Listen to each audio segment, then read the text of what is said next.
बेटा मैं हूँ गौरव और हम लोग बात कर रहे हैं बंसल क्लासेस अलीगढ़ की तरफ से।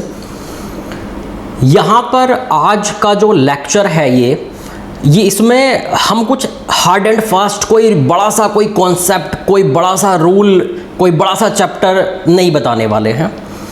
आज हम लोग इस लेक्चर में, इस वीडियो में कुछ ऐसा डिटेल, कुछ ऐसी छोटी बातें देखेंगे जिनके बिना आपके सारे बड़े कॉन्सेप्ट वेस्ट हैं। जब आप 10th to 11th मूव करते हैं या जब आप अपनी जेई की प्रिपरेशन शुरू करते हैं किसी भी क्लास में, तो ज़रूरी है कि ये छोटी छोटी बातें आपको पता हो, क्योंकि जब ये छोटी बातें आपको पता होंगी तभी आप इनका यूज़ हर चैप्टर में कर पाएंगे।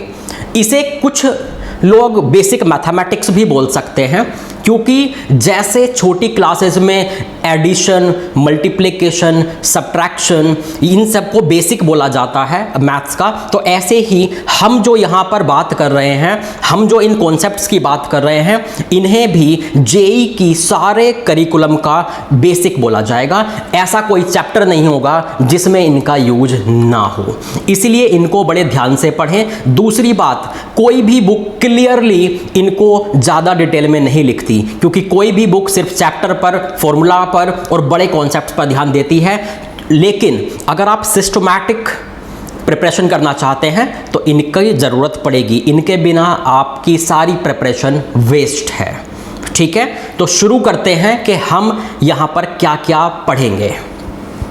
देखिए, ये सामने आपके लिखा हुआ है 5 की पावर 1/x और 5 सर्ड आपने एक, मैंने जो वर्ड यूज़ किया है ये आपने बचपन में सुना होगा। सर्ड किसे कहते हैं? रेडिकल्स भी हम इसको बोलते हैं। जैसे 4th रूट हुआ, जैसे 5th रूट हुआ, जैसे 6th रूट हुआ, 5th root, cube root, 6th root, square root, तो इन सबको हम सर्ड बोलते हैं, राइट।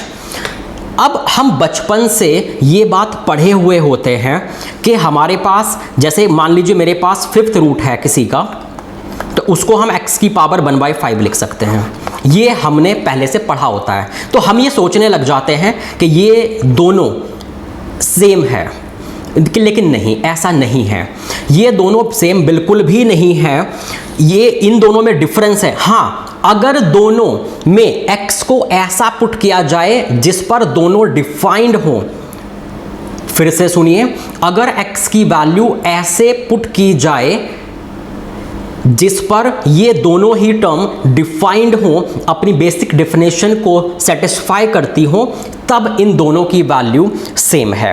ठीक है, देखिए, अगर मैंने आपको दो छोटे छोटे क्वेश्चंस दिए, मान लीजिए मैंने बोला दिस इक्वल टू 25, एक मैंने आपको क्वेश्चन दिया दिस इक्वल टू 25, मैंने दोनों में ही आपको बोला देन x इक्वल टू क्या होगा।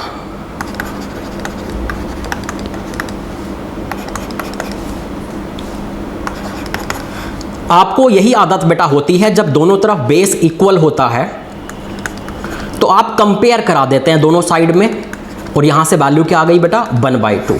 अगर आप यहां की बात करेंगे, आप पहले इसको ऐसे लिखेंगे, 25 को 5 स्क्वायर आप लिखेंगे, और उसके बाद बेटा आप दोनों साइड कंपेयर करेंगे, तो x की वैल्यू हमारे पास क्या आ गई? 1/2। तो आपको फील हुआ कि दोनों से ही सेम आंसर आ रहा है, x इक्वल टू 1/2, जबकि ऐसा नहीं है।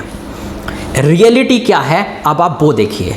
रियलिटी ये है बेटा कि ये इस क्वेश्चन में नो सॉल्यूशन आएगा, सेकंड क्वेश्चन में।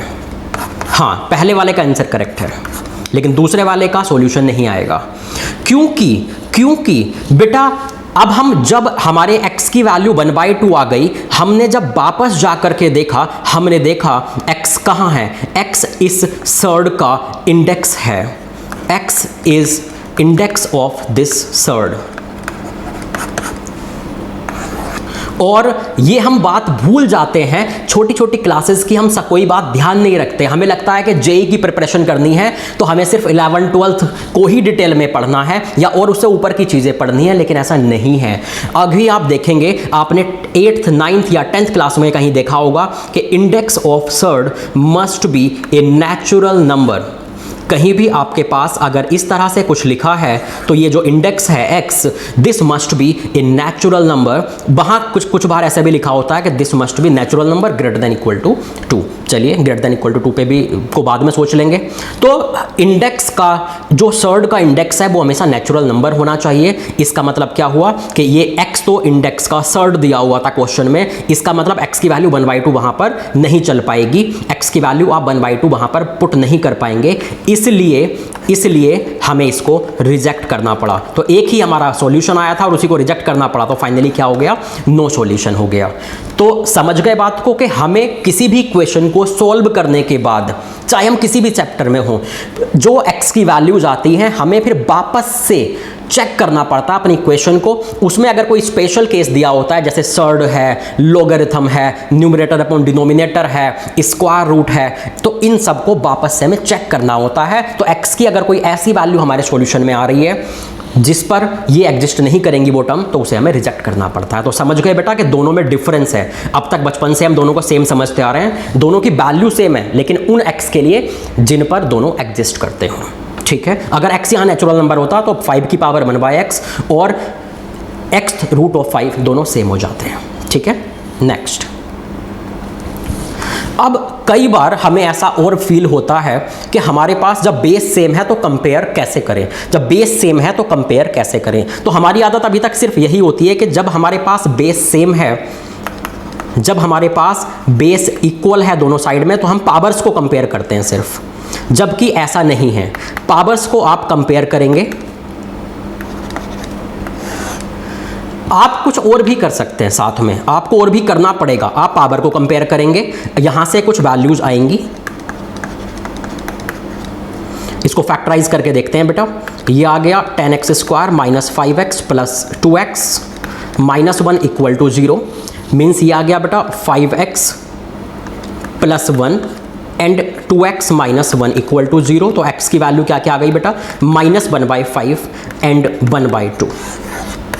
हमारी आदत अभी तक यही है, हम लोग क्या सोचते हैं, हम सोचते हैं कि बस बेस सेम है, पावर कंपेयर हो गई, वैल्यू आ गई। नहीं, बेस वेरिएबल है, ध्यान रखना।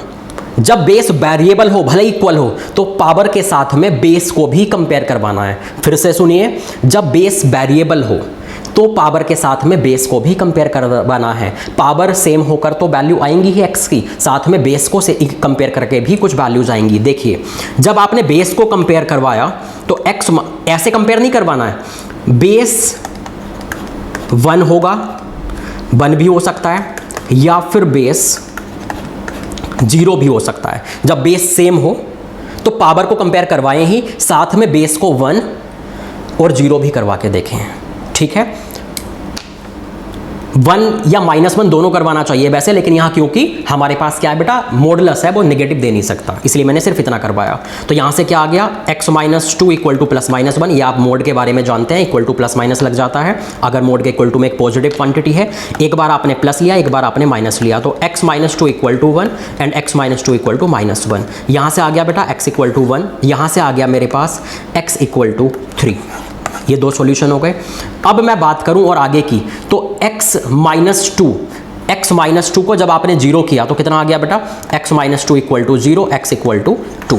एक ये भी मेरे पास आंसर आया। तो मेरे पास सॉल्यूशन क्या क्या हो गए बेटा, ये मेरे पास सॉल्यूशन है, ये मेरा सॉल्यूशन है, ये मेरा सॉल्यूशन है, ये मेरा सॉल्यूशन, और आपको दिख रहा है x इक्वल टू 2 आपने पुट किया तो 0 की पावर समथिंग इक्वल टू 0 की पावर समथिंग, दोनों LHL इक्वल टू RHL हो जाएंगे। राइट हैंड साइड और लेफ्ट हैंड साइड क्या हो जाएंगे, इक्वल हो जाएंगे, LHS RHS इक्वल हो जाएंगे। तो ये भी सही है। तो ये मेरे 5 आंसर है यहाँ पर और एक ऐड कर लेना, x इक्वल टू 2 भी हमारा आंसर होगा।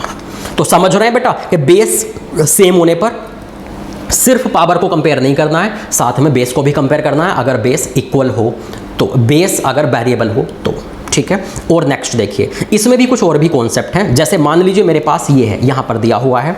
अब आपको आदत यही वाली बेटा होती है, यहाँ पर आपको आदत क्या होती है कि x - 3 का मोड जब 3x² minus 10x plus 3 equal to 1 रहेगा, तो दो केसेस यहां पर आपको दिख रहे हैं। आपको अभी तक यही फील होता है ना कि ये क्या रहा होगा राइट साइड में, ये x - 3 ये रहा होगा बेटा मेरे पास x - 3 के मोड की पावर 0 रही होगी। तभी तो 1 हुआ वो। तो आप क्या करते हैं, पावर से पावर को कंपेयर करवाते हैं। दिस इक्वल टू आपने 0 करवाया, यहाँ से क्या आ गया बेटा देखते हैं, 3x square minus 9x minus x plus 3 equal to 0, मतलब x minus 3 and 3x minus 1 equal to 0। तो x की वैल्यू बेटा 3 एंड 1/3 हो गई। लेकिन मैंने बोला था ना बेस को भी कंपेयर करवाएं, तो बेटा दोनों तरफ बेस अगर इक्वल है तो x माइनस 3 का मोड क्या होना चाहिए, 1 चलेगा। तो x minus 3 equal to plus minus 1, mode हट करके उधर प्लस माइनस लग जाता है, ये मैंने पहले ही बता रखा है। एक बार यहाँ प्लस साइन लिया, इनमें से प्लस माइनस में से एक बार माइनस लिया, तो ये कुछ बेटा ऐसा हमारे पास हो गया। यहाँ से x minus 3 equal to minus 1 लिया तो x इक्वल टू 2 मेरे पास हो गया। हाँ, इस बार जब जो है बेस को आप बोलेंगे आप बेस को 0 करवाइए, चलो मैंने बेस को अगर 0 किया, x माइनस 3 को 0 किया तो x की वैल्यू 3 आ गई, वो पहले से इधर कवर हो चुकी है, ठीक है। अच्छा, लेकिन बेस को 0 वैसे करवाना नहीं है, क्योंकि बेस को अगर यहाँ 0 करवाया तो इक्वल टू 1 नहीं आ पाएगा। अब और देखिए, लेकिन इसमें कुछ प्रिकॉशंस बरतिए, आप जल्दबाजी में इन सारे आंसर्स को टिक ना कर दें। जब आप बेस को कंपेयर करवाते हैं, पावर को कंपेयर करवाते हैं, जब वेरिएबल की पावर वेरिएबल लेफ्ट और राइट में आता है, तो उस कंपैरिजन के बाद एक बात का ध्यान रखें, x की उस वैल्यू को रिमूव कर दें जिस पर 0 की पावर 0 बन रहा हो। तो x की वैल्यू अगर मैं 3 पुट करता हूं तो इस पर ये जो लेफ्ट साइड हमारे पास है, ये 0 की पावर, जो लेफ्ट हैंड साइड है वो 0 की पावर 0 बना देगा, क्योंकि बेस में पुट होगा तो 0, 3 पुट होगा तो, और पावर में पुट होगा तो भी 0, तो 0 की पावर 0। इसका मतलब ये क्या हो गया बेटा, ये डज नॉट एग्जिस्ट हो गया, और अगर डज नॉट एग्जिस्ट हुआ तो मतलब ये वैल्यू हमारी पुट नहीं हो पाएगी। ये बिल्कुल वही बात है कि जब किसी इक्वेशन को सॉल्व करते हैं, वेरिएबल की वैल्यू आई तो उसको जहां डिनोमिनेटर 0 हो रहा हो उसको हटा दें, उस वैल्यू को रिजेक्ट कर दें। जिस पे कोई टर्म इन्फिनिटी बन रहा हो उस वैल्यू को रिजेक्ट कर दें। जिस पर 0 की पावर 0 बन रहा हो उस वैल्यू को रिजेक्ट कर दें। जिस वैल्यू में लॉग सेटिस्फाई ना हो रहा हो उसको रिजेक्ट कर दें। जिस वैल्यू में स्क्वायर रूट के अंदर नेगेटिव आ रहा हो उसको रिजेक्ट कर दें। बात समझ पा रहे हैं? तो ये जो मैंने अभी बोल के बताई, इनको आप नोट कर लेना एक एक लाइन को, और इनको रिजेक्ट करना होता है आपको लास्ट में। क्लियर है बेटा? तो समझ गए कि वेरिएबल की पावर वेरिएबल में भी जल्दबाजी में कंपैरिजन ना करवाएं। कंपैरिजन के बाद ध्यान रखें कि किन वैल्यू को बाद में रिजेक्ट कर, वापस पुट करके भी देख लें। वेरिएबल की पावर वेरिएबल जब हो तो वापस एक्स को पुट करके भी देख लें, कहीं 0 की पावर 0 ना बन जा रहा हो। ठीक है, तो ये रिजेक्ट हो गया बेटा। तो क्या आंसर बचा? सिर्फ 1/3, 4 एंड 2, यही सिर्फ आंसर मेरे पास बचे। तो समझ गए बेटा कैसे कंपैरिजन होगा और वापस पुट करा के किन को वैल्यूज को रिजेक्ट करवाना है। और देखिए बेटा आगे एक यहां पर आता है, जब हमारे पास स्क्वायर रूट के ऊपर में या स्क्वायर के ऊपर में जब रूट लगा होता है तब हम बड़ी जल्दबाजी कर बैठते हैं बेटा। तो इसको भी आप देखिए, ध्यान रखें, जब स्क्वायर के ऊपर स्क्वायर रूट हो तो आप मोड लगा के उसको बाहर निकालें। जल्दबाजी कभी ना करें, मॉडुलस लिखें। उसको ऐसा ना लिखें बेटा कि स्क्वायर के ऊपर x है उसको x लिख दिया, ऐसा ना लिखें, ये गलत होगा। मॉडुलस लगा करके बाहर निकालें। जैसे कि यहाँ 4 माइनस एक्स का स्क्वायर के ऊपर स्क्वायर रूट है, तो बेटा 4 माइनस एक्स का मॉडुलस काम आएगा इक्वल टू 2। तो 4 minus x equal to plus minus 2 हो गया। एक बार यहाँ पर प्लस साइन ले लेंगे राइट साइड में, एक बार बेटा माइनस साइन हम लोग ले लेंगे। यहाँ पर कितना हो गया ये 4 माइनस एक्स इक्वल टू 2, तो x इक्वल टू 2। ऐसे ही बेटा 4 minus x equal to minus 2 हमने लिया तो ये हो गया x इक्वल टू 6। तो ये दोनों हमारे सॉल्यूशन हो गए। तो जल्दबाजी कभी भी ना करें। स्क्वायर के ऊपर अगर स्क्वायर रूट है तो उसे इक्वल टू x ना लिखें बेटा, मोड x लिखें, मॉडुलस लगाएं, तभी स्क्वायर से स्क्वायर रूट को कैंसिल करें। सही है? हाँ, ये ध्यान रखना बेटा, अगर अंदर में रूट है और ऊपर में स्क्वायर है तो टेंशन नहीं लेनी है, तो सही है वो, है ना। अंदर बाहर में रूट हो तो मॉडुलस लगाएं। क्लियर है? जब मॉडुलस की बात यहाँ आ ही गई है तो मैं कुछ और भी बेटा आपको डिटेल बताना चाहता हूँ मॉडुलस के बारे में। अभी तक कहीं किसी की आदत बेटा ऐसी तो नहीं है कि square root of 4 equal to plus minus 2 लिखेंगे। ऐसा कभी मत करना। स्क्वायर रूट की वैल्यू प्लस माइनस कभी भी नहीं आती है, क्योंकि स्क्वायर रूट हमेशा 0 या 0 से बड़ी ही वैल्यू देगा, और स्क्वायर रूट तभी डिफाइंड होगा अगर उसके अंदर का इनपुट भी 0 या 0 से बड़ा होगा। ना उसके अंदर इनपुट नेगेटिव चलता है और ना ही उसकी अपनी वैल्यू कभी नेगेटिव आ सकती है। तो इसलिए कभी स्क्वायर रूट लिखा है उसके सामने प्लस माइनस 2 ना लिखें, उसके सामने सिर्फ और सिर्फ प्लस 2 लिखें। इसका ध्यान रखना बेटा, ठीक है। स्क्वायर रूट की वैल्यू प्लस माइनस कभी नहीं आएगी, स्क्वायर रूट की वैल्यू ओनली +2 आएगी, निगेटिव नहीं आ सकती, ठीक है, क्योंकि square root of x is always greater than equal to 0। Clear है बेटा। और आगे देखते हैं, ये हर कॉन्सेप्ट इंपॉर्टेंट है, ध्यान रखना बेटा। और देखिए कई बार हमें ये एक्चुअली मैं यहाँ कुछ फैक्टराइज के बारे में बताना चाहता हूँ, क्योंकि फैक्टराइज करना बड़ी इंपॉर्टेंट हो जाता है हमारे जेई के क्वेश्चंस में। फैक्टराइज मतलब हर चैप्टर में 2-4 क्वेश्चन होते हैं जहाँ फैक्टराइज करना पड़ता है, क्योंकि इनइक्वालिटी वगैरह हमें सॉल्व करनी पड़ती है। तो फैक्टराइज करने के भी कुछ रूल्स देखिए, मैं 4-5 वैरायटी का एक 2-2 क्वेश्चन यहाँ पर लेकर दिखा रहा हूँ आपको फैक्टराइज का। जब ये 4-5 फैक्टर हो, या तो 4 फैक्टर आएंगे या फिर 6 फैक्टर आएंगे या 8 फैक्टर आएंगे, हमेशा इवन आएंगे आपके पास। ये प्रोडक्ट में हो और प्लस माइनस में कुछ लिखा हो, तो फैक्टराइज कैसे करें? आप क्या करें, जो ये फैक्टर्स हैं इनमें पहले एक्स के कोफिशिएंट सबके सेम बनाएं। तो एक्स के कोफिशिएंट ऑलरेडी सेम है।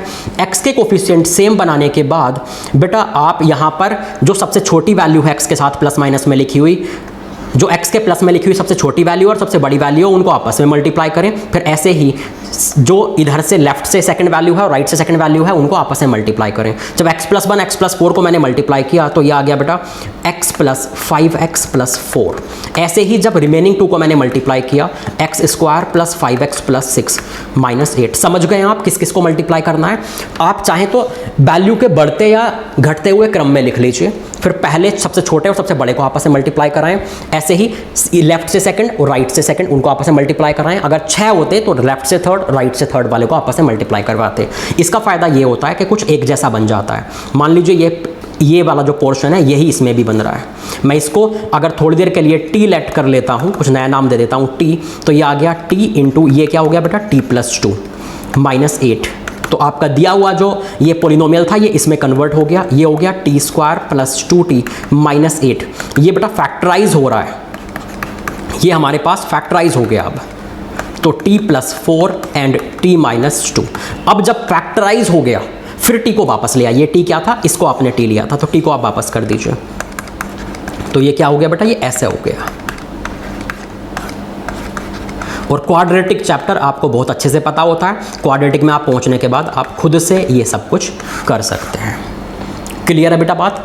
बस मुझे तो जो कॉम्प्लेक्स चीज़ें थी उनको मैंने फैक्टराइज करके दिखा दिया। क्वाड्रेटिक को फैक्टराइज करना वो आपको पता है कि डिस्क्रिमिनेंट डी पर डिपेंड करता है, फैक्टराइज होगा या नहीं होगा, तो वो आपके कंट्रोल में आगे जाके करके आप वहाँ से देख लेना। क्वाड्रेटिक आपने थोड़ा बहुत पढ़ा होगा, थोड़ा सा आप आगे और पढ़ेंगे। तो क्लियर हो गई बेटा बात कि आपको कैसे फैक्टराइज करना है जब कुछ फैक्टर्स प्रोडक्ट में आ जाएँ तो, है ना। और प्लस माइनस में कुछ लिख दे, समझ गए। छोटी और बड़ी वैल्यू का मल्टीप्लाई करें, सेकंड लेफ्ट से सेकंड, राइट से सेकंड, उनका मल्टीप्लाई करें, ठीक है। 6 आ जाएँ तो 2 ऐसे ही कर करके वो 3 डिग्री का बन जाएगा। और देखिए आगे, तो बेटा यहाँ पर जो है कुछ और भी हमारे पास कॉन्सेप्ट हैं, जैसे फैक्टराइजेशन। हमें क्या लगता है कि फैक्टराइजेशन तो एक बड़ी बेसिक सी चीज़ है। क्वाड्रेटिक्स को हमने पहले फैक्टराइज किया है काफ़ी क्लासेज में, 9th में, 10th में, 8th में। लेकिन हमारे पास यहाँ पे पावर 4 वाले को भी फैक्टराइज करने के लिए आ सकता है। हमारे पास यहाँ पर क्यूबिक को फैक्टराइज करने के लिए आ सकता है। अच्छा, क्यूबिक को फैक्टराइज करने को काफ़ी आसान समझते हैं बच्चे। बात यह है, यहाँ मैं वो नहीं समझाने वाला कि क्यूबिक को कैसे फैक्टराइज करते हैं। यहाँ मैं समझाने वाला हूँ कैसे हम उसको फैक्टराइज करते हुए टाइम बचा सकते हैं। तो फिलहाल अगर बेटा मैं बात करूँ यहाँ पे कि पावर 4 वाले को कैसे फैक्टराइज करना है, वो देखिए। यहाँ मैं उस पावर 4 वाले को फैक्टराइज करना बता रहा हूँ जिसमें सिर्फ x की पावर 4 वाली टर्म हो, या किसी की भी पावर 4 वाली टर्म हो, कांस्टेंट टर्म हो एंड स्क्वायर वाली टर्म हो। इन 3 टर्म के अलावा कोई भी टर्म ना हो, मतलब ओड टर्म ना हो, जैसे x³ हुआ, x वाला टर्म हुआ, ये सब ना हो। तो कैसे हमें फैक्टराइज करना है, अभी मैं यहाँ पे वो बेटा आपको बताने वाला हूँ। देखिए, जैसे ये क्वेश्चन लिखा हुआ है, इसको देख के सभी लोग बोल सकते हैं कि ये फैक्टराइज नहीं हो सकता, लेकिन हम कर सकते हैं इसको फैक्टराइज। क्या करें, पावर 4 वाले को और कांस्टेंट को स्क्वायर की तरह लिख दें। ये 3 का स्क्वायर हो गया। फिर इसे a² की तरह ट्रीट करें, इसे b² की तरह ट्रीट करें, तो +2ab और -2ab लिख दें। +2ab एंड -2ab लिख दें। ये क्या हो गया बेटा, ये एक परफेक्ट स्क्वायर बन गया। एक्स स्क्वायर प्लस 18 का स्क्वायर, और बेटा जो बचा हुआ माइनस वाला हिस्सा बचेगा उसको भी स्क्वायर की तरह लिख दें। जैसे फिलहाल मुझे दिख रहा है 6x का स्क्वायर। आपको ऐसी फीलिंग आ रही है कि ये ए स्क्वायर माइनस बी स्क्वायर का फॉर्मूला बन चुका है। तो ए स्क्वायर माइनस बी स्क्वायर का फॉर्मूला आप बहुत अच्छे से जानते हैं, ए प्लस बी इंटू ए माइनस बी। तो देखिए ये फैक्टराइज हो गया, जबकि ऐसा फील हो रहा था कि ये तो फैक्टराइज हो ही नहीं पाएगा x की पावर 4 वाला। ठीक है, तो समझ रहे हैं आप बात को कि कैसे हमें फैक्टराइज करना है पावर 4 वाले को। लेकिन ध्यान रखें मैं उसको फैक्टराइज करना बता रहा हूं इस कॉन्सेप्ट में जिसमें पावर 4 वाली टर्म हो, कांस्टेंट टर्म हो एंड स्क्वायर वाली टर्म हो सकती है, इन तीन के अलावा कुछ भी और ना हो। और देखिए जैसे मान लीजिए ये है, मैंने बेटा पावर 4 वाले को और कांस्टेंट को स्क्वायर की तरह लिखा, ये हो गया। जो एडिशनल स्क्वायर वाला टर्म हो उसको साइड में ऐसे ही छोड़ दिया करो बेटा, मैंने ऐसे छोड़ दिया उसको स्क्वायर वाले टर्म को। फिर इसे ए स्क्वायर समझा, इसे बी स्क्वायर, तो प्लस 2ab माइनस 2ab करेंगे, ये बेटा ऐसा हो गया। अब इसने क्या बनाया, ए स्क्वायर प्लस 1 का होल स्क्वायर, मतलब आप प्लस वाला होल स्क्वायर बनाया कीजिए, माइनस वाला नहीं, वरना दिक्कत आ जाएगी। फिर माइनस ए स्क्वायर बच गया ये इसके साथ मिल करके। अब मुझे दिख रहा है ए स्क्वायर माइनस बी स्क्वायर, तो बेटा ए प्लस बी इंटू ए माइनस बी, ये मेरे पास फिर से फैक्टराइज हो गया। तो देखिए मैंने इसको भी फैक्टराइज कर दिया। तो बात समझ पा रहे हैं आप बेटा, पावर 4 वाले को कैसे फैक्टराइज करना है मैंने वो आपको अंदाजा दे दिया है। अब आप आगे इसको यूज कर सकते हैं। ये भी बहुत इंपॉर्टेंट है, ध्यान रखना, यहां मैं बता रहा हूं मतलब बहुत इंपॉर्टेंट है। जेई में, किसी भी जेई में, ओलंपियाड्स में, जितने भी हम इधर उधर कंपटीशन देते हैं कहीं भी इसका यूज हो सकता है बेटा, ध्यान रखिएगा। अब मैं यहां बताने वाला हूं कि एक्स क्यूबिक जो होती है उसको हम कैसे फैक्टराइज करेंगे। थोड़ा सा अंदाजा आपको है, मैं यहां बताने वाला हूं कि बीच में जाकर जब आप डिवाइड करते हैं ना लॉन्ग डिवीजन मेथड से, तो उसमें कैसे टाइम बचा सकते हैं, क्योंकि यहां हमारे पढ़ाने का मतलब सिर्फ कॉन्सेप्ट बताना नहीं है, टाइम भी बचाना है, क्योंकि कॉम्पिटिशन के लिए टाइम बहुत इंपॉर्टेंट होता है। देखिए मान लीजिए सबसे पहले देखिए ये आपको कुछ टीचर्स ने बताया भी होगा और वही करना है। सबसे पहले हम रिटर्न ट्रायल करते हैं। x इक्वल टू हमने 1 पुट किया तो बेटा इसकी वैल्यू 0 नहीं हो पाई। फिर हमने x को बेटा -1 पुट किया, -1 पुट हुआ तो इसकी वैल्यू 0 हो गई दिए हुए पोलिनोमियल की x इक्वल टू -1 पर। अगर यहां तक काम नहीं चलता, 0 नहीं होती, तो हम लोग 2 और -2 ये और पुट करते हैं। इतने में हमारा काम जनरली हो जाता है 99% क्वेश्चंस में। ठीक है, अब -1 पुट करने पर अगर ये 0 आ गया, मतलब -1 को लेफ्ट में लाएंगे तो x + 1 होगा, तो मतलब x + 1 इज ए फैक्टर। अब आप इसके बाद क्या करते थे, लॉन्ग डिवीजन मेथड लगा करके x + 1 से इसको आप डिवाइड करते थे। मुझे भी डिवाइड करना है, लेकिन मैं एक नया तरीका आपको बता रहा हूं जिससे आप अगर एक बार सीख गए तो एक लाइन में डिवाइड कर दिया करेंगे। x + 1 से डिवाइड करना है तो x + 1 को बेटा 3 बार लिख लीजिए, क्योंकि ये क्यूबिक है। अगर ये पावर 4 वाला होता तो 4 बार हम लिखते, 2 वाला होता 2 बार लिखते, 5 पावर वाला होता 5 बार लिखते। उतनी बार लिख लीजिए इस लीनियर फैक्टर को जितनी बार आपको, जितनी डिग्री वाला आपको पॉलिनोमियल में डिवाइड मारना है। अब सबसे बड़ी पावर से शुरू कीजिए, 3 पावर सबसे बड़ी है। मुझे सबसे पहले x की पावर 3 बनाना है, किसका मल्टीप्लाई करना होगा, x स्क्वायर का, या x square into x cube बन चुका, लेकिन एडिशनली इसने क्या दिया, x square into 1 means x square भी दिया। x स्क्वायर हमें कितना चाहिए, 0 टाइम x स्क्वायर चाहिए, मतलब है ही नहीं x स्क्वायर, तो मुझे कितने और लाना पड़ेगा, -x स्क्वायर लाना पड़ेगा ताकि कंपनसेट होके 0x स्क्वायर बन जाए। साथ में क्या हुआ, -x और बना 1 में मल्टीप्लाई होके, ये मुझे कितने चाहिए, मुझे -13x चाहिए। कितने और लाने हैं मुझे, -12x और लाने हैं, तो यहाँ -12 का मल्टीप्लाई कर दिया ताकि -12x मिल जाए। हाँ, -12 जब 1 में मल्टीप्लाई होगा तो खुद से ही कांस्टेंट टर्म बन जाएगा। बेटा इन सभी में आपको दिख रहा है कि x + 1 कॉमन लिया जा सकता है। मैंने बेटा x + 1 कॉमन ले लिया, ये कितना हो गया, x स्क्वायर -x -12। ये तो क्वाड्रेटिक है बेटा, इसको आप आराम से खुद से हैंडल कर सकते हैं। चलो ये इसको भी मैं फैक्टराइज कर देता हूँ, वैसे क्वाड्रेटिक में पहुंचने के बाद आप खुद हैंडल कर लेते हैं। तो देखिए क्यूबिक को फैक्टराइज करना आपने पहले सीखा है ये तरीका, लेकिन ये डिवाइड करने वाला, एक लाइन में डिवाइड करने वाला तरीका बहुत ज़्यादा इंपॉर्टेंट है, ये टाइम बचाएगा आपको, इसलिए मैंने इसको यहाँ बताया है। ठीक है बेटा, और देखिए ऐसे ये क्यूबिक है, इसको भी आप बिल्कुल सेम तरीके से कर सकते हैं। पहले हिट एंड ट्रायल से एक फैक्टर लाएंगे, उसके बाद उससे डिवाइड कर देंगे मेरे वाले तरीके से, टाइम बचेगा, एक लाइन में डिवाइड हो जाएगा। इस फॉर्मूला को भी यहाँ पढ़ना जरूरी है। A cube plus B cube plus C cube minus 3ab equal to क्या होता है बेटा, a plus b plus c into a square plus b square plus c square minus a b minus b c minus c a. ये formula होता है a cube plus B cube plus C cube minus 3ab का। अब इसमें हम और आगे क्या कर सकते हैं वो देखिए, मतलब इसमें इसको फैक्टराइज करने के लिए इसको हम कैसे यूज कर सकते हैं। जब मुझे फीलिंग आया कि यार ये 3 टर्म है और क्यूबिक वाली फीलिंग आ रही है, 1 को भी तो 1 क्यूब समझ सकता हूं ना, तो जब 3 cubic a cube plus B cube plus C cube जैसी फीलिंग आए तो हम इस फॉर्मूला के बारे में सोचते हैं। लेकिन हमें किसकी और जरूरत पड़ती है, माइनस 3abc की जरूरत पड़ती है। ट्राई करते हैं बेटा, मैंने 8a की पावर 6 को लिख लिया 2a स्क्वायर का क्यूब, 1 को बेटा मैंने लिख लिया 1 का क्यूब। बेटा यहां किसी का क्यूब दिख नहीं रहा मुझे, 5a क्यूब, क्यों ना मैं एक काम करूं, a क्यूब माइनस का a क्यूब अलग कर लेता हूं। इससे क्या बेनिफिट हुआ, मैं माइनस जो ये 5a क्यूब की जगह 6a क्यूब बच गया, क्योंकि मैंने माइनस a क्यूब किया है तो प्लस भी करना पड़ेगा, तो 6 टाइम a क्यूब मेरे पास आ गया। और अब देखिए बेटा मैंने उसको कुछ इस तरह से हैंडल किया, 3 इंटू 2a स्क्वायर, जो ये माइनस a था माइनस a और इंटू 1 दिख रहा है, इसे a समझें, a cube plus B cube plus C cube minus 3abc। तो बेटा ये यही फॉर्मूला बन गया।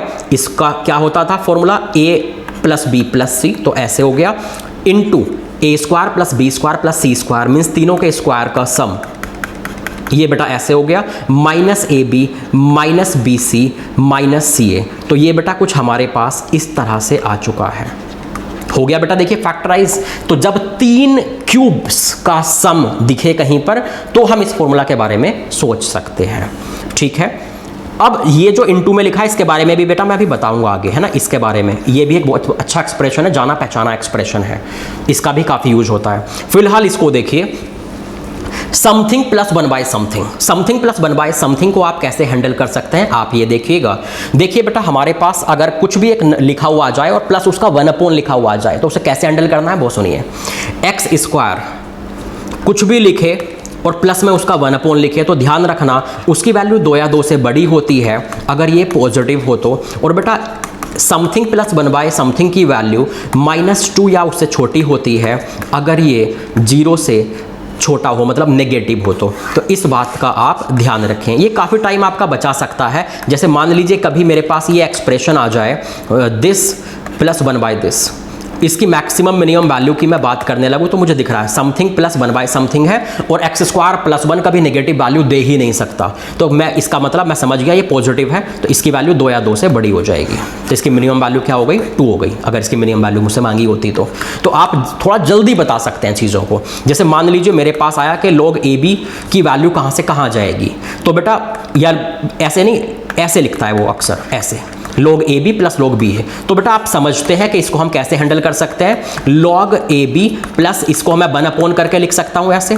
तो अब समथिंग प्लस 1 बाय समथिंग हो गया, हम ऊपर वाले से हैंडल कर सकते हैं। हम A और B की थोड़ा वैल्यू का अंदाजा लेकर के ये देख लेंगे कि ये लोग पॉजिटिव, ये जो log है लॉगरिथम है ये पॉजिटिव वैल्यू दे रहा है या नेगेटिव, उसी हिसाब से हम 2 से इन्फिनिटी या -∞ से -2 बता सकते हैं उसको।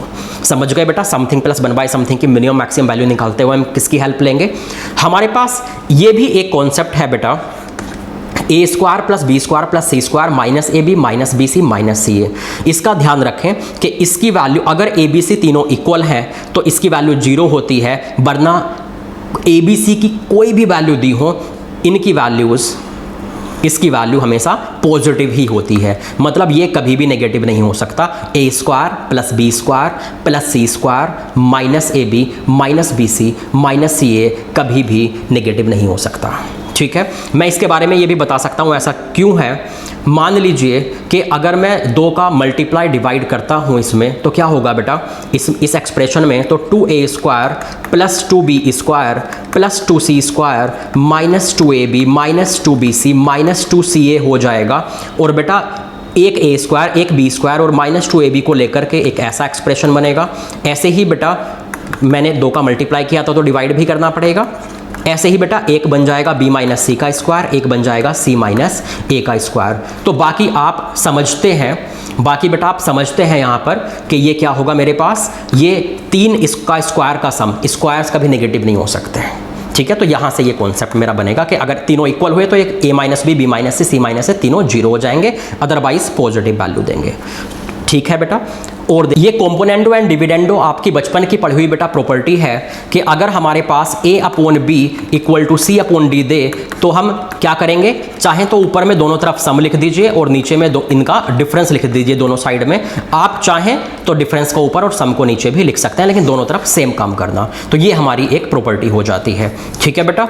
और देखिए हमारे पास बेटा देखिए और भी कुछ कॉन्सेप्ट्स हैं, जैसे अगर कभी भी कोई लॉग हो, लॉग में अंदर आर्ग्यूमेंट पर कोई इवन पावर लगी हो तो बेटा वो इनटू में आ जाती है, ये आप लॉगरिथम में देखेंगे। लेकिन ऐसा नहीं है, यहाँ बेटा मोड लगाना है आपको। अगर इवन पावर प्रोडक्ट में आती है लॉग के अंदर आर्ग्यूमेंट की, तो अंदर में आपको मॉडुलस लगाना होता है, इसका आप ध्यान रखें। और सेम कॉन्सेप्ट बेस की पावर को भी बाहर लाएंगे तो भी वही कॉन्सेप्ट होगा। तो ये छोटी छोटी बातें हैं बेटा जो कोई बुक लिखती नहीं है, लेकिन आपको बेटा ध्यान रखना होगा कि ये सभी लिखते हैं कि लॉगरिथम में आर्ग्यूमेंट की पावर प्रोडक्ट में आ जाती है, लेकिन ये कोई नहीं लिखता कि बेटा उस पर मोड भी लगेगा। जल्दबाजी कभी ना करें, किस्मत कभी भी खराब हो सकती है, इसलिए इन छोटी छोटी बातों का बेटा ध्यान रखें, ठीक है। तो आज के लिए हम लोग इतना ही रखते हैं। ऐसी छोटी छोटी बातें हमारे पास बहुत सारी हैं, क्योंकि एक ये इसका जो टाइम है लेक्चर का वो लिमिटेड है, इसलिए मैं कुछ लिमिटेड चीज़ें ही आप तक पहुंचा पा रहा हूं। लेकिन अगर आप और भी चीज़ें जानना चाहते हैं तो या हमारे चैनल पर जुड़े रहें और बंसल क्लासेस अलीगढ़ को आप ज्वाइन करके ऐसी छोटी छोटी बहुत सारी बातें आप जान सकते हैं और आगे अच्छा सिलेक्शन ले सकते हैं ओलंपियाड्स में, केबीपीवाई में, जेई में, सारे एग्जाम्स के लिए ये सारी बातें हम यहाँ पर आपको पढ़ाएंगे छोटी बड़ी, जिससे आपका एक अच्छा सिलेक्शन हो सके। तो बंसल क्लासेस अलीगढ़ से जुड़े रहिए online and offline. Thank you.